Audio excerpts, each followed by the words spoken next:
আসসালামু আলাইকুম, কেমন আছেন আপনারা সবাই? এখন তো অনেক রকমের আচার কিনতে পাওয়া যায়, কিন্তু নিজে হাতে আচার বানানোর মধ্যে যে কি পরিমাণ একটা আনন্দ আছে, যারা আচার লাভার আছেন, যারা আচার বানাতে পছন্দ করেন, তারা এটাই বুঝতে পারবেন। আমি ছোটবেলা থেকে দেখে আসছি আমার আম্মাকে আচার বানাতে, তারপরে ভাবিরা মজার মজার আচার বানায়, আমার আপা মজার মজার আচার বানায়, সেটাই মনে হয় আমি পেয়েছি। আমের সিজনে আমের আচার, জলপাইয়ের সিজনে জলপাইয়ের আচার, মানে এবারে কিন্তু আমি আমড়ার আচারও দিয়েছিলাম। মানে আচার বানাতে আমার খুব ভালো লাগে আর আচার খেতেও পছন্দ করি। তো জলপাই তো এখন আসলে ভরপুর সিজন, তারপর কিন্তু আমি অন্যরকম আচারও দিব। তো এই আচারটাই আগে দেওয়া হয়, যেহেতু এটা বাচ্চারা একটু খেতে পারে, আমার হাজব্যান্ডও পছন্দ করে।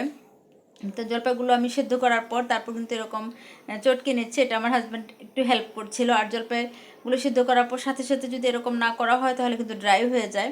তো আমি প্যানে সরিষার তেল দিয়ে দিলাম, তারপরে 3-4টা শুকনো মরিচ দিয়ে দেবো। আর এই মরিচগুলো কিন্তু খুবই কম ঝালের, মানে এতটা ঝাল না। তারপরে দিয়ে দিলাম কতগুলো রসুন থেতু করে, তারপর আস্ত জিরে দিয়ে দিলাম।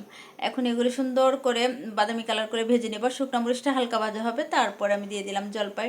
আর দেখা যায় আচার বানাতে কিন্তু অনেক সময় লাগে, কিন্তু সেটা পুরোপুরি দেখালে ভিডিওটা অনেক বেশি বড় হয়ে যাবে। তারপরে মনে হয় আজকে ভিডিওটা বড় হয়ে গেছে। এটা আমি আসলে রেসিপি যে শেয়ার করছি তা না, আমি যেভাবে বানাই সেটাই দেখাচ্ছি। আর হচ্ছে এই আচারটা কিন্তু অনেক আগেরকার যুগের সিস্টেমের আচার, কিন্তু আমার কাছে এটাই সবচেয়ে ভালো লাগে। আমার মনে হয় জলপাইয়ের আচারটাই সবচেয়ে খেতে মজা। তো আমি একটু হলুদ গুঁড়ো, একটু মরিচ গুঁড়ো, একটু ধনিয়া গুঁড়ো দিয়ে দিলাম। আর যেহেতু আচারটা টক ঝাল মিষ্টি হবে, একটু মশলা দিলে কালারটাও সুন্দর আসবে। তারপর দিয়ে দিলাম চিনি। আর জলপাইগুলো এত বেশি টক থাকে চিনি, কিন্তু পরবর্তীতে আমি আবার দিয়েছি, চিনিতে হয় না, অনেক বেশি টক ছিল। আর যেহেতু বাচ্চারাও টুকটাক খায়, এতটা টক থাকলেও কিন্তু খেতে পারে না, টক ঝাল মিষ্টি হলেও চিনিটা একটু দিতে হয়। তো আমি নাড়াচাড়া করছি, চিনি দেওয়ার পরও তো দেখা যায় একটু পানি পানি ছেড়ে দেয়। তারপর আমি একটু ভিনেগার দিয়ে দিব। আর আচার একটু ভিনেগার দিলে দেখা যায় মানে নষ্ট হওয়ার সম্ভাবনাটা থাকে না। এমনি তো আমার আচার তাড়াতাড়ি শেষ হয়ে যায়, নষ্ট হওয়ার সুযোগ পায় না। তো আমি একটু ভিনেগার দিয়ে দিলাম। তারপর গতকালকে আমি আচারটা বসিয়েছিলাম, গতকালকে বিকালে, তো গতকালকে আর কমপ্লিট করতে পারিনি। আজকে সকালে পরে গিয়ে কমপ্লিট হয়েছে, কারণ একদিন আসলে পসিবল হয় না, অনেকক্ষণ সময় লাগে।